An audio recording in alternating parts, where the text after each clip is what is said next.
This episode contains graphic descriptions of crime scenes which may be disturbing to some listeners. Today we're bringing you part 4 of Missing in the Keys, the story of 16-year-old Cindy Gooding and 12-year-old Terry Alfonso, who went missing from Marathon, Florida in 1974. We've heard from family members and friends of the girls about the last time they were both seen or spoken to, and we've tried to retrace their last known movements, but we're still no closer to an answer of what happened that fateful night. And if you thought we might be getting close to the end of the story, think again. This is APB Cold Case.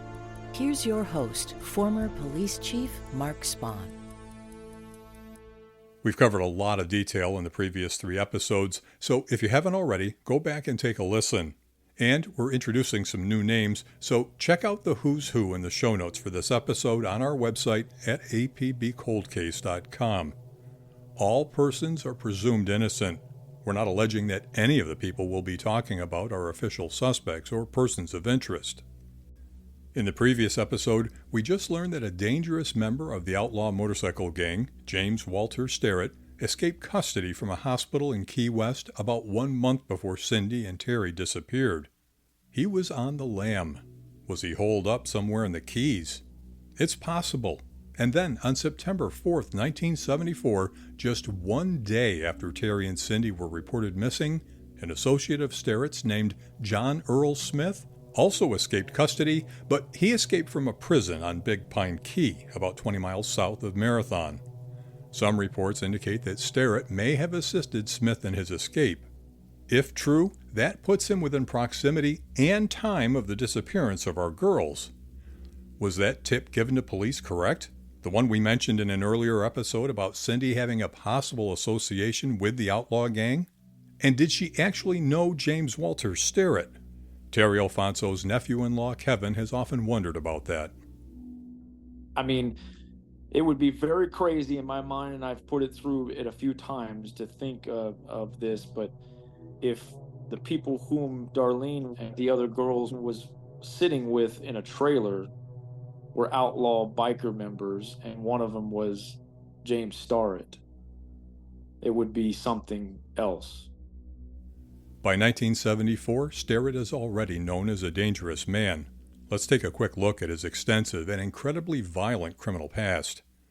Just after Christmas 1970, he brutally murdered 31-year-old Susan Bacon in Broward County, Florida.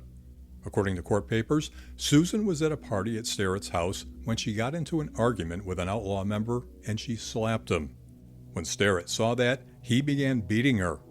Later that evening, some of the outlaws took Susan into a bedroom to be, quote, trained. Afterward, Susan announced that she wanted to be taken to a police station. Sterrett's response? He was going to feed her to the gators. Sterrett and another man drove Susan to a remote area in Broward County. There, Sterrett shot her twice in the chest at close range with a shotgun and once with a handgun. News reports say that Sterrett was arrested and eventually convicted for her murder.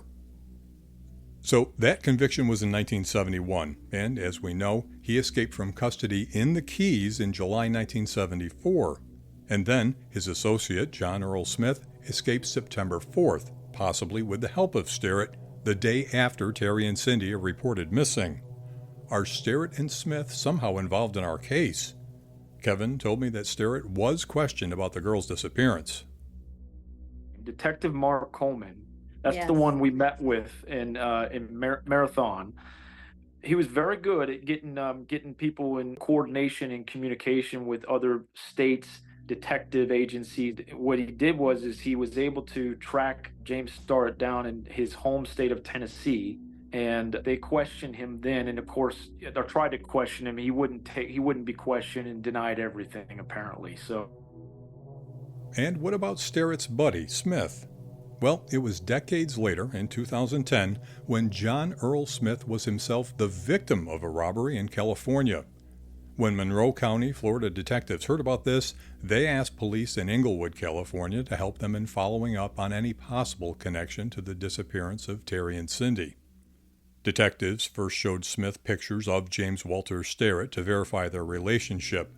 Then they showed him pictures of Cindy and Terry. Those detectives reported that Smith did acknowledge knowing Sterrett, but denied ever knowing or seeing the girls. They said that Smith did not show any signs of deception during that interview. So we wondered if Sterrett owned a vehicle that matched up with the circumstances of the girls' disappearance. Kevin told us about a conversation he had with a former detective who'd worked on the case. In those years, Sterrett had a van, and that van was a white panel van. They did do some research on that as well. There's that white panel van again. Police continue to work the outlaw theory, and in 2010, detectives showed pictures of Sterrett and Smith to Terry Alfonso's sister Darlene and her mom Mercedes. But it was reported that they did not recognize either of the men. Neither did Terry Pease Cameron, the girl who witnessed Terry and Cindy getting into a van on 92nd Street. When she was interviewed by police in 2010, she said she was not aware of any relationship between Cindy and a motorcycle gang member, nor was she familiar with any escaped prisoners at the time. So, despite the fact that Sterrett and others associated with him have violent criminal histories, and the fact that the escapes of both Sterrett and Smith do coincide with the disappearance of Cindy and Terry, ultimately, police didn't find any connection between Sterrett or Smith and our missing girls. But Sterrett wasn't the only outlaw member to frequent the Florida Keys. I asked former resident Barb if she remembered them being in Marathon back in the 70s.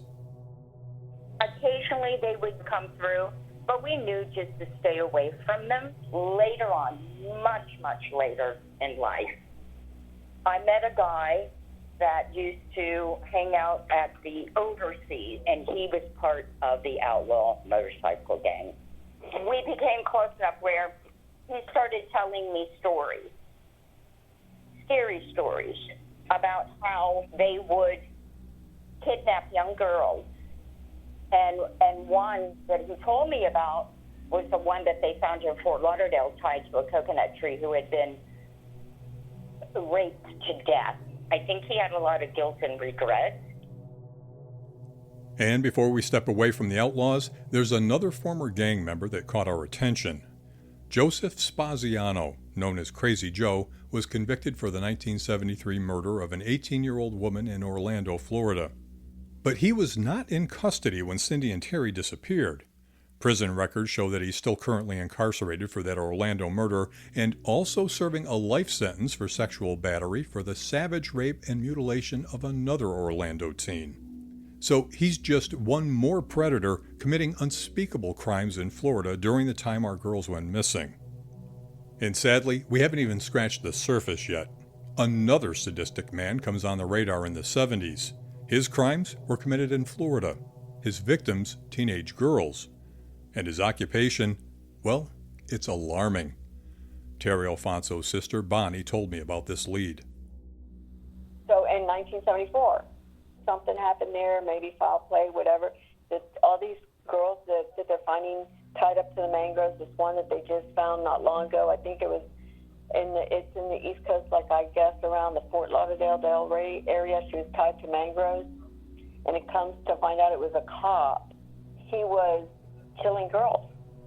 So, that's not far from the Keys. The man she's talking about is Gerard Schaefer, the serial killer who also happened to be a cop. According to reports, a 15-year-old girl went missing from Broward County in 1972. Her skeletal remains were found in a mangrove swamp 2 years later in 1974 on Singer Island. She was reportedly tied to a tree with wire. But 5 months before she went missing, 2 other teenage girls were hitchhiking near Palm Beach when Martin County Sheriff's Deputy Gerard Schaefer stopped them. Schaefer had them get in his patrol car and he drove them to their apartment, warning them about the dangers of hitchhiking, and then offered to take them to the beach the next morning. He picked them up as planned, but instead of taking them to the beach, he drove them to a shed on Hutchinson Island, 100 miles north of Miami. Schaefer gagged the girls and tied them to trees where they had to balance themselves on tree roots while nooses were tied around their necks. And then he left them there. Fortunately, the traumatized girls were both able to escape, one reportedly swimming across a river with her hands still tied behind her. She got herself to a road when a police car suddenly appeared. But this time, it was the sheriff himself. The other victim had already been assisted by a motorist. When Schaefer later returned to the area and realized the girls had escaped, he called his boss and admitted to what he'd done. According to Cairo TV News, Schaefer told the sheriff that he had, quote, overdone his job in trying to teach the girls a lesson about the dangers of hitchhiking. Schaefer was fired and charged with false imprisonment and aggravated assault. But while out on bail and awaiting trial, he struck again. And sadly, this time, his victims would not escape. It was in September of that year, 1972, when 2 other teen girls went off to a Fort Lauderdale beach and would never come back. They were last seen by the mother of one of the girls getting into a car with an older man who was described as a friend of the girls. Something about that didn't sit quite right with Mom because she wrote down the license plate number of the car.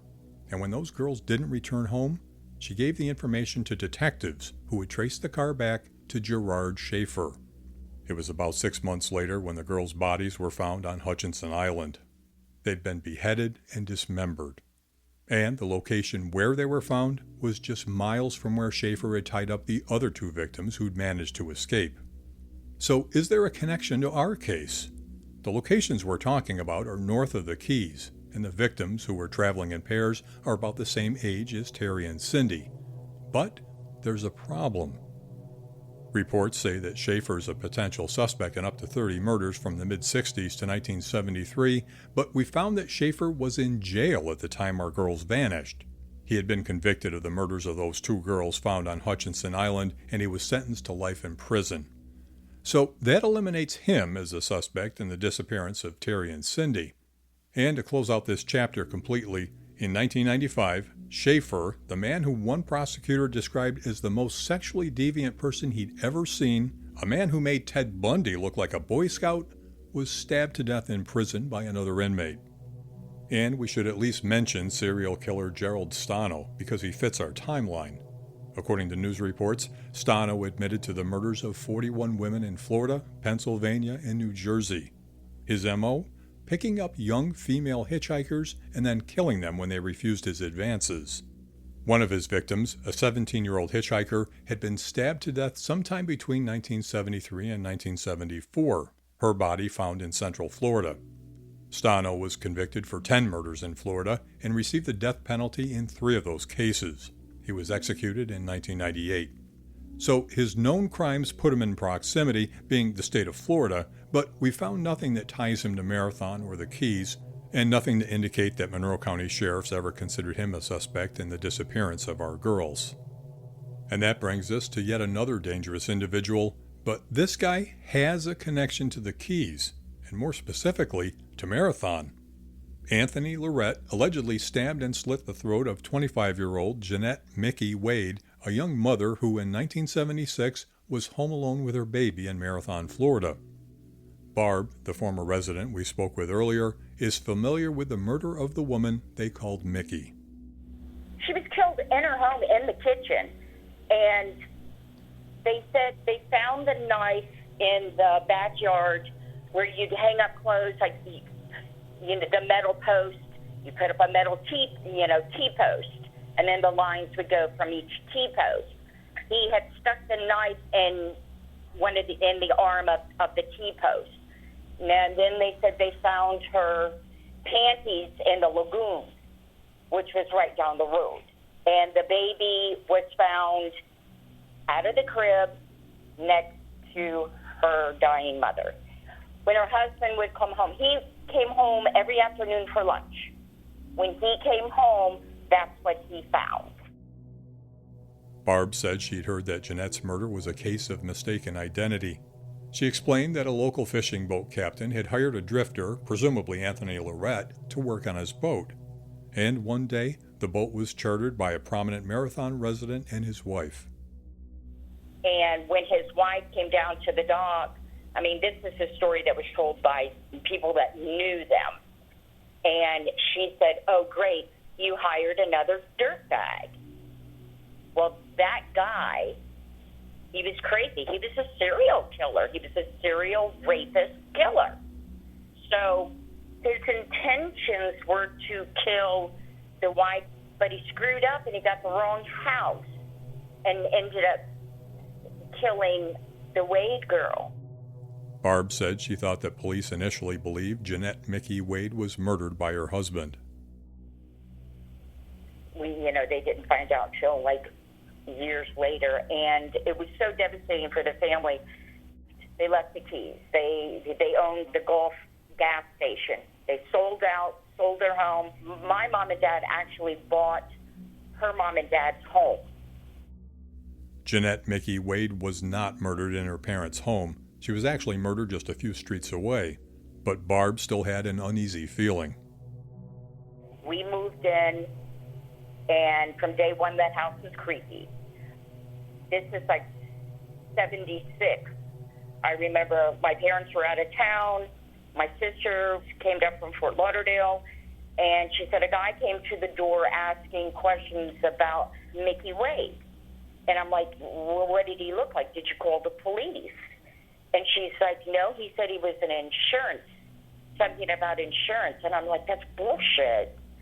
And I often wonder, God, was that guy coming back? I don't know, in my mind, but I was so terrified. Was it Anthony Lorette that came to their door? It's frightening to think so. According to published reports, Lorette was finally apprehended in 1980.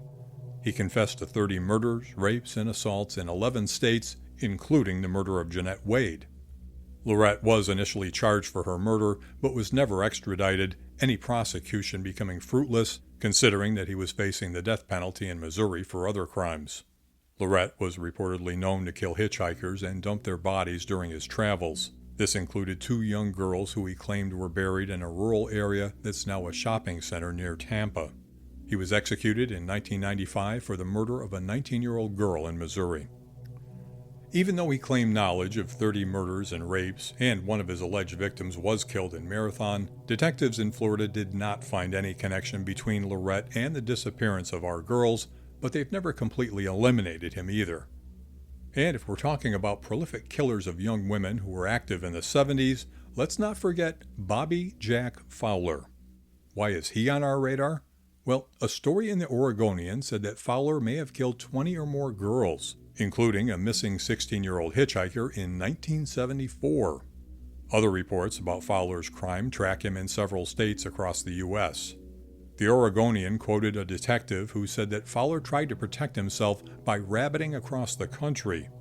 Was he so mobile that he could have been in the Florida Keys in 1974?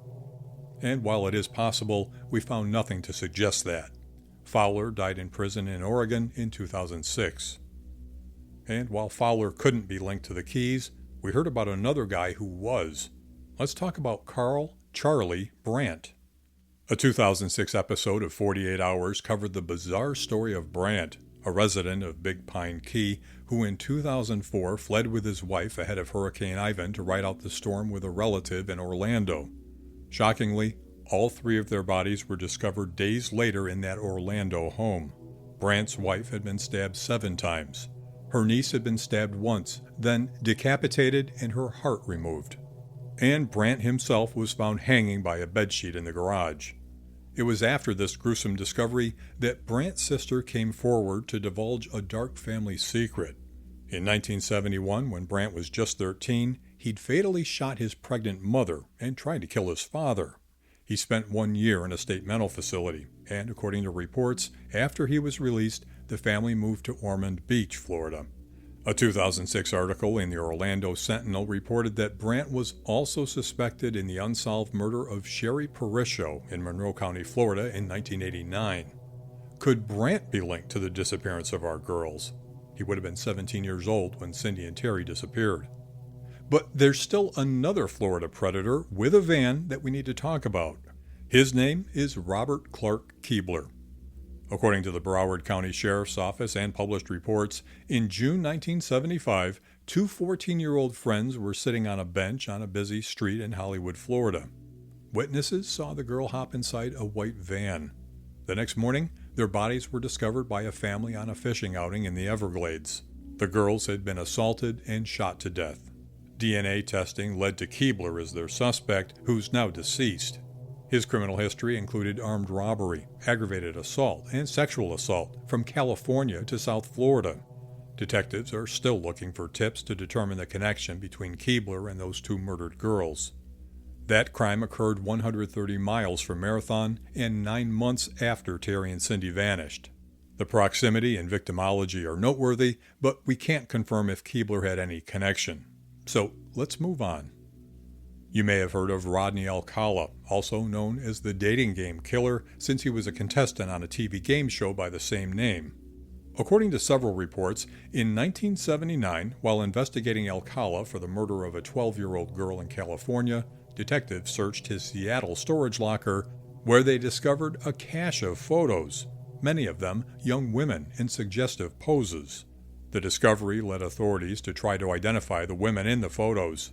Cindy Gooding's sister, Diane, told me that a reporter reached out to her about those photos and her missing sister, Cindy.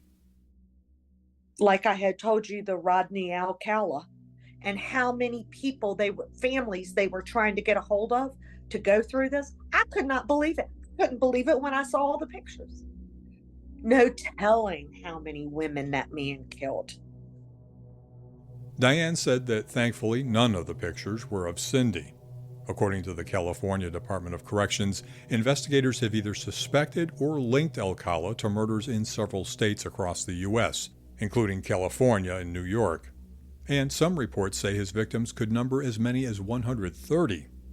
Like some of the other killers we've discussed, we're unable to confirm if Alcala ever visited or had ties to Florida. And just when you thought we were out of predators, there's Christopher Wilder, who was born in Australia. In 1962, 17-year-old Wilder was involved in the gang rape of a 13-year-old girl in Sydney. Years later, he became the subject of another sex crime. Those charges would be dropped, but in between the 1962 gang rape and the 1968 sex crime allegation, there was a double murder of two 15-year-old girls not far from Wilder's home in Australia called the Wanda Beach Killings, said to be one of Australia's most well-known cases, which remains unsolved to this day. So, why are we talking about someone from Australia? Well, it was in the 1970s when Wilder immigrated to Florida and became a home contractor. Reports say that between 1971 and 1975, Wilder was charged with several sexual misconduct crimes, one where he enticed a teenager so he could photograph her. This incident happens around the time that Terry Alfonso and Cindy Gooding disappear. Wilder would ultimately be connected with the disappearance or murders of young women in Florida, Arizona, Missouri, Illinois, Indiana, and New York. The FBI was tracking all those crimes when in 1984, about 10 years after our girls went missing, Wilder faced off with New Hampshire troopers after an attempted abduction. Again, we don't know if Wilder had any connection to the Keys, but the proximity of his other alleged crimes in Florida and his M.O. certainly raises suspicion. You can hear more about the crimes of Christopher Wilder in our episode, Last Stop of the Beauty Queen Killer. Let's get back to our case. So when you look at the victimology of our two missing girls, Terry and Cindy, they were young, carefree, and trusting, routinely hitchhiking, naive to the dangers of the world, and during an era when drugs were prevalent. And for the predators we just discussed, the harsh truth is they were hunting for victims in a target-rich environment. Most of them preyed upon vulnerable young women, luring them on a pretense, maybe the offer of a party or a ride to the beach. And these are just the guys we know about. But what about the ones we're not familiar with, the ones who have flown under the radar? You'll remember we discussed the sometimes questionable transient population moving in and out of the Keys. Former resident Barb told me about the local fishing industry. Her father owned and operated a fleet of boats and one of the fish houses in Marathon.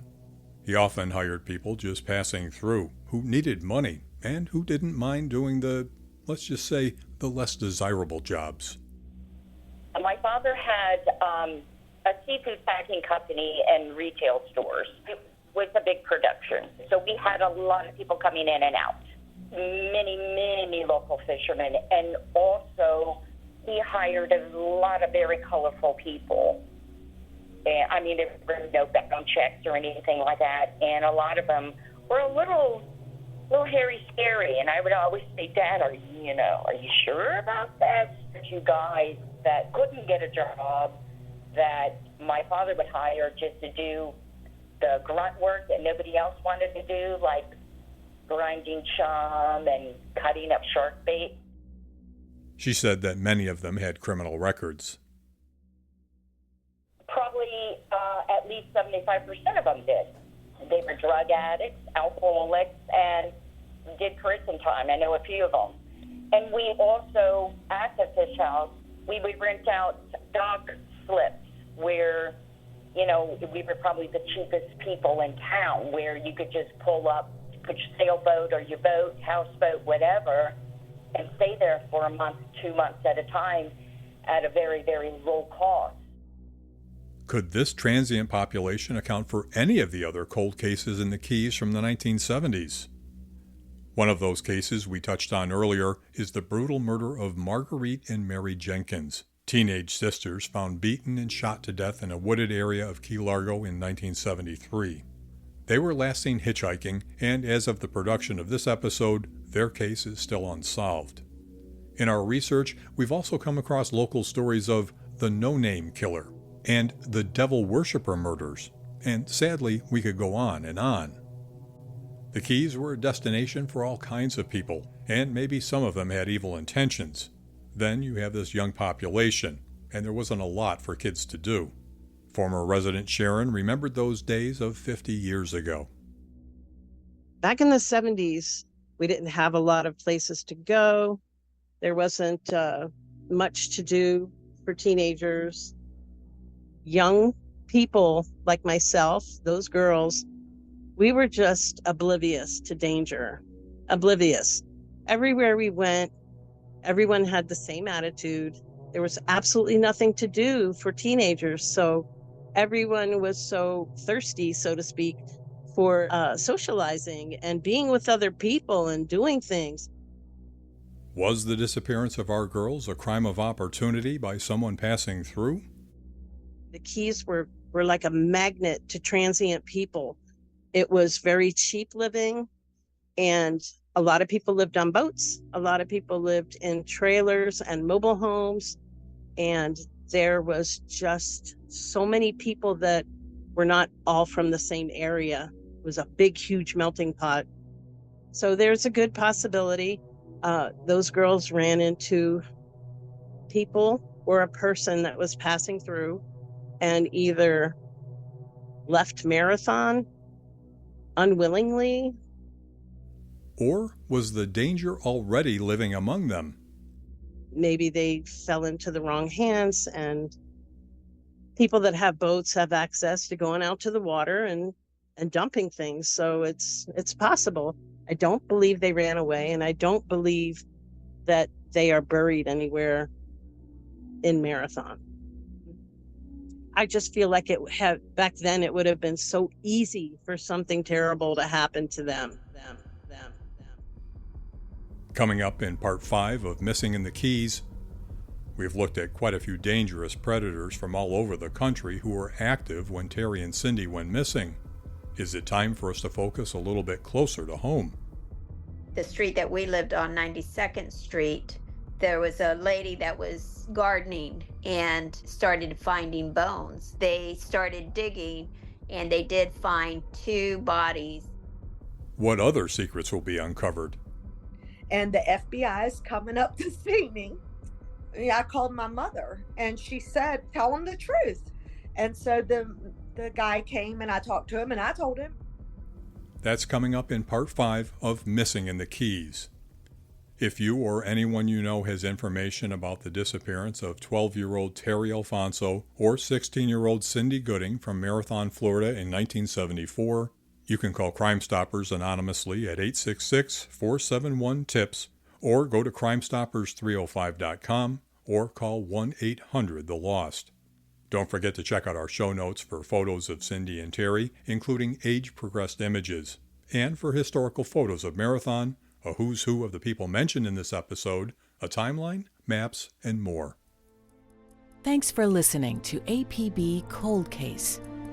Tell us about your cold case at apbcoldcase@spawngroup.com.